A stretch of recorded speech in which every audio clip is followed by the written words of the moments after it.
সাধারণ মানুষের ধারণা আছে রাহু মানুষের প্রচুর ক্ষতি করে দিতে পারে। একটা কথা বলি, জ্যোতিষে কোনো গ্রহই ভালো নয়। জ্যোতিষে যে গ্রহ যে অবস্থানের উপর বসে তার মতো করে ফল দিতে শুরু করে। রাহুকে নিয়ে একটা ভুল ধারণা আছে যে রাহু নাকি খুব বাজে প্ল্যানেট। রাহু এতটাই ইন্টেলিজেন্ট বা এতটাই বুদ্ধিমান যে দেবতাদের অমৃত চুরি করে খেয়ে নিয়েছিল। কথিত আছে, গল্পে আছে, আপনারা পরে পড়বেন। ভিডিও গল্প বলতে গেলে ভিডিও অনেক বড় হয়ে যাবে। তো রাহু যদি কারো পজিটিভ হয়, যদি রাহু কারো নেগেটিভ হয় কি হবে না, সে চুরি করবে, চিটিংবাজি করবে, ভুল পথে অর্থ ইনকাম করবে। যদি মহিলা হয় সে ভুল পথে অর্থ ইনকাম করবে এবং রাহু কি করবে না মান সম্মান হানি করিয়ে দেবে এবং পথে বসিয়ে দেবে। কথায় আছে শনিতে নাড়ে চাড়ে রাহুতে পড়ে পারে, প্রাণ পর্যন্ত যেতে পারে। ঠিক রাহু যদি এবার পজিটিভ হয় তাহলে কিন্তু জীবনে মান সম্মান প্রতিপত্তি এবং টপ লেভেলে আপনাকে পৌঁছে দিতে পারে। ম্যাক্সিমাম আমাদের দেশে নেতাদের জন্মছক বিচার করে দেখা গেছে এদের রাহু খুব ভালো, তাই অল্প সময়ের মধ্যে এরা খুব তাড়াতাড়ি নেম ফেম পেয়ে যায়। চলুন আসি রাহুকে নেগেটিভ থেকে কিভাবে পজিটিভ করব। প্রথমে কি করবেন, বাড়িতে বন্ধ ঘড়ি, ভাঙা রেডিও, বৃষ্টিতে ভেজা কাঠ, জং ধরা লোহা যা আছে সব তুলে ফেলে দেবেন, 1 নম্বর।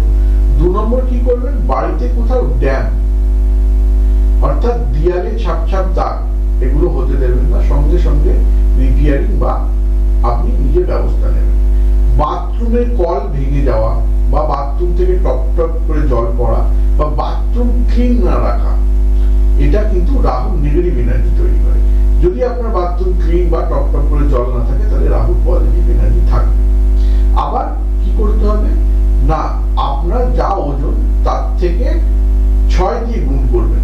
যা ওজনের কয়লা হবে, কাঁচা কয়লা অর্থাৎ গাছ পোড়া কয়লা, ওটা 43 দিন জল প্রবাহ করতে হবে। জল প্রবাহ করতে হবে কোথায় করতে হবে, কোনো নদীর পাড়ে বসে জলে ভাসিয়ে দিয়ে আসতে হবে 43 দিন। আর কি করতে হবে, রাহুকে ভালো করতে হবে।